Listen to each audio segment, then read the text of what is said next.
Hello viewers, മേരാ പ്രിയ ദർശകർ, എൻ്റെ പ്രിയ കാഴ്ചക്കാരെ, നമ്മൾ +2 ക്ലാസ്സുകൾ എക്സാമാണ്. നാളെയാണെന്ന് തോന്നുന്നു. Tomorrow day after tomorrow English exam +2. അപ്പോൾ അത് ബേസ് ചെയ്തിട്ടുള്ള ക്ലാസ്സുകൾ. അപ്പോൾ ലാസ്റ്റ് വൺ മെൻഡിങ് പോയിൻ, ഇത് വളരെ ഇമ്പോർട്ടൻ്റ് ആയിട്ടുള്ള ഒരു പോയമാണ്. ഇതിന് മുമ്പത്തെ ക്ലാസ്സിലൊക്കെ അതിനെക്കുറിച്ച് ചെറിയൊരു ഷോർട്ടായിട്ട് പറഞ്ഞിരുന്നു. സോ മേരാ പ്രിയ ദർശകോ, മേരാ ഭായി ഓർ ബഹനോ, इंडिया से नहीं पूरा लोग में आज केरला सिलेबस से छात्रों के लिए +2 सिलेबस छात्रों के लिए क्लास देता है. माफ़ कीजिए, आप लोग के लिए मैं क्लास दे दूँगा ज़रूर. ഓക്കെ, അപ്പോൾ നമുക്ക് നോക്കാം മെൻഡിങ് വേൾഡിലെ ഫസ്റ്റ് വൺ ആക്ടിവിറ്റിയിലേക്ക് കിടക്കാം. വെറുതെ നമ്മൾ പോയെന്ന് കിട്ടിയിട്ട് കാര്യമില്ല, എക്സാമാണ്. അപ്പോൾ ഫസ്റ്റ് വൺ നിങ്ങൾക്ക് ഒന്ന് ചോദിക്കും, ഒരു പാരഗ്രാഫ് റൈറ്റിംഗ് ചോദിക്കാം. ക്വസ്റ്റ്യൻ വരെ elaborate the idea in the following line in A paragraph. അപ്പോൾ താഴത്തെ പറഞ്ഞ ആ ഐഡിയ ഒരു ലൈന് കൊടുത്തിട്ടുണ്ട് ഈ പോയത്തിൽ, അതിനെ വലുതാക്കി എഴുതുക. അത്രയേ ഉള്ളൂ കേട്ടോ. എലാബറേറ്റ് ചെയ്യാൻ നിങ്ങളൊന്ന് വലുതാക്കി എഴുതുക. ഒന്ന് ആദ്യം എന്താണെന്ന് കാര്യം മനസ്സിലാക്കുക. Should, what is it, the idea of the lines, then write it. അത്രയേ ഉള്ളൂ. അത് പറഞ്ഞെടുക്കണം. എന്താണെന്ന് പറഞ്ഞാൽ നമുക്കറിയാം. Good fences my good neighbours, അല്ലേ? നല്ല വേലികൾ, നല്ല മതിലുകൾ, നല്ല അയൽക്കാരെ ഉണ്ടാകും എന്ന് നേരത്തെ പറഞ്ഞു. അപ്പോൾ അദ്ദേഹത്തിന് വളരെ പ്രധാനപ്പെട്ട ഒരു പോയമാണ്. നിങ്ങൾക്ക് പ്രൊഫൈൽ റൈറ്റിംഗ് ചോദിക്കാം കേട്ടോ, പോയറ്റിനെ കുറിച്ച്. അത് പ്രത്യേകം നോക്കുക. എന്ന് അദ്ദേഹം ജനിച്ചു, എന്ന് മരിച്ചു, എവിടെയാണ് ജനിച്ചത്, അതുപോലെ അദ്ദേഹത്തിന് കിട്ടിയ പ്രധാന പുരസ്കാരങ്ങൾ, വാട്ട് ഹി ഹാവ്, അതൊക്കെ പ്രധാനപ്പെട്ട കാര്യങ്ങൾ നോട്ട് ചെയ്യുക കേട്ടോ. അത് വരും, ലെറ്റർ വരും, പോസ്റ്റർ വരാം, അല്ലേ? അതുപോലെ പാരഗ്രാഫ് റൈറ്റിംഗ്, റിപ്പോർട്ട് തയ്യാറാക്കാൻ വരും. ഇങ്ങനെയുള്ള പല കാര്യങ്ങളും. പിന്നെ എഡിറ്റിംഗ്, അല്ലേ? ലെറ്റർ ചിലപ്പോൾ എഡിറ്റ് ചെയ്യാനായിരിക്കും, നിങ്ങൾ മിസ്റ്റേക്ക് ഉണ്ടാവുക, നിങ്ങൾ മാറ്റി തരണം. നോക്കാം, നമുക്ക് സമയം കളയുന്നില്ല. അപ്പോൾ നമുക്ക് ഇങ്ങനെ തുടങ്ങാം. Good fences my good neighbours means it is good to have some limits between neighbours so that the relation will remain healthy at all times. അപ്പോൾ ഇത് പറയണത് നല്ല കറക്റ്റാണ്. നമ്മൾ അയൽക്കാരായിട്ട് നല്ലൊരു ബന്ധം സ്ഥാപിച്ചെടുക്കുക. അങ്ങനെയാണെങ്കിൽ എല്ലാ കാലത്തും അത് നിലനിൽക്കും. It remains always, that's the point size, അല്ലേ? അപ്പോൾ അതുപോലെ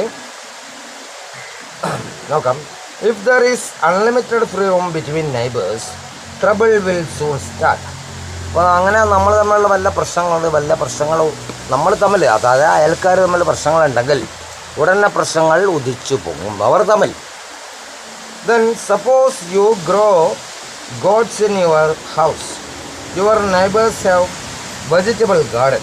If there is no fence, your goats will go and eat up the vegetables of your neighbor. For example പറഞ്ഞിരിക്കുകയാണ്, നിങ്ങൾക്ക് ആടുകളുണ്ട്, നിങ്ങളുടെ അയൽക്കാരന് വെജിറ്റബിൾസ്, പച്ചക്കറി കൃഷികൾ. അപ്പോൾ എന്ത് സംഭവിക്കും ഇവിടെ? സ്വാഭാവികമായി automatically it should not well. കാരണം എന്ത് ചെയ്യും? ആടുകൾ പോയി പച്ചക്കറി തിന്നും, അല്ലേ? അപ്പോൾ അത് സംഭവിക്കുന്ന എന്താണ്? അപ്പോൾ നമ്മളത് സൂക്ഷിക്കണം, അല്ലേ? രണ്ടുപേരും സൂക്ഷിക്കണം. അപ്പോൾ അങ്ങനെ വരുമ്പോൾ വിൽ ഹി ലൈക്ക് ഇറ്റ്. അപ്പോൾ അയൽക്കാരനത് ഇഷ്ടപ്പെടും. ഇങ്ങനെ അയാളുടെ പച്ചക്കറിയൊക്കെ തിന്നുപോയി ആടുകൾ, ഒരിക്കലും ഇഷ്ടപ്പെടില്ല, അല്ലേ? അപ്പോൾ അങ്ങനെ വരുമ്പോൾ suppose your neighbours children come and open your fridge and eat up all the good food you have kept the. ഇനി ഒരു നിങ്ങളുടെ അയൽക്കാരുടെ കുട്ടികൾ വന്ന് നിങ്ങളുടെ ഫ്രിഡ്ജ് തുറക്കുകയാണ്, എന്നിട്ട് എല്ലാം നല്ല ഭക്ഷണങ്ങൾ എടുത്ത് കഴിക്കുകയാണ്. ഇഷ്ടപ്പെടുമോ? ആരും ഇഷ്ടപ്പെടില്ല, അല്ലേ? അത് സ്വാഭാവികം, അല്ലേ? What I tell you, I don't know real sentence of this. ഒരിക്കലും ഇഷ്ടപ്പെടില്ല, അല്ലേ? വേറെ വല്ലതും സംഭവിക്കും അവിടെ. കുട്ടികളാണെന്ന് വിചാരിക്കില്ല അപ്പോൾ, അല്ലേ? പട്ടികളാണെന്ന് വിചാരിക്കും. അങ്ങനെയുള്ള ആളുകൾക്ക് എല്ലാവരെയും പറയല്ല. ചില ആളുകൾ, അല്ലേ, നല്ല രീതിയിൽ പെരുമാറുന്നുണ്ട്. എന്തോ എടുത്ത് കഴിച്ചോട്ടെ, തിന്നാനുള്ളതല്ലേ, ഇത് വേറെ ഒന്നും പറ്റില്ല, കഴിച്ചു പോകണം, അല്ലേ? പിന്നെ അത് നമ്മുടെ വേസ്റ്റായി പോകണം, അത്രയേ ഉള്ളൂ. അങ്ങനെ ചിന്തിക്കുന്ന ഇഷ്ടം പോലെ ആളുകൾ.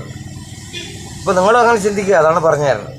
So there must be some boundaries between neighbors and only then there will be good relation.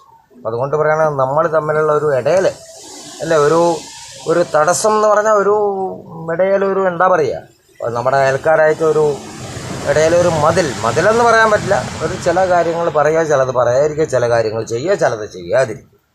അതാവശ്യമാണ്, നിർബന്ധമായി. ഇനി ഇതിൽ 2 ആക്ടിവിറ്റി കൂടി ഉണ്ട്, ഞാൻ അടുത്ത വീഡിയോയിൽ തരാം.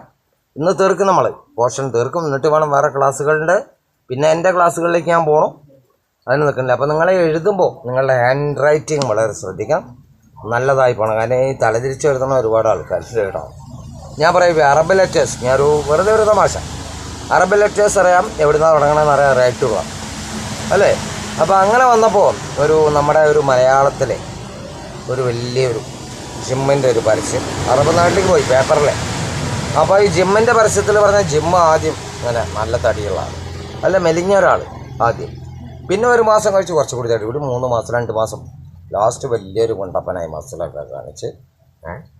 അപ്പോൾ ഇത് അവിടെ ചെന്നപ്പോൾ എന്താ ഈ അറബിൽ തിരിച്ചാൽ വായിക്കും, മനസ്സിലായോ. അപ്പോൾ ഏറ്റവും തടിയുള്ള ആളാദ്യം, പിന്നെ മെലിഞ്ഞ് ഇല്ലാതെയായി. അപ്പോൾ ഈ മരുന്ന് കഴിച്ചിട്ട് ഇങ്ങനെയായി പറഞ്ഞ് പിന്നെ ആ മരുന്ന് വാങ്ങിക്കുമോ? Just for a fun. Okay, then see you in my next video. Don't forget to watch my channels in YouTube.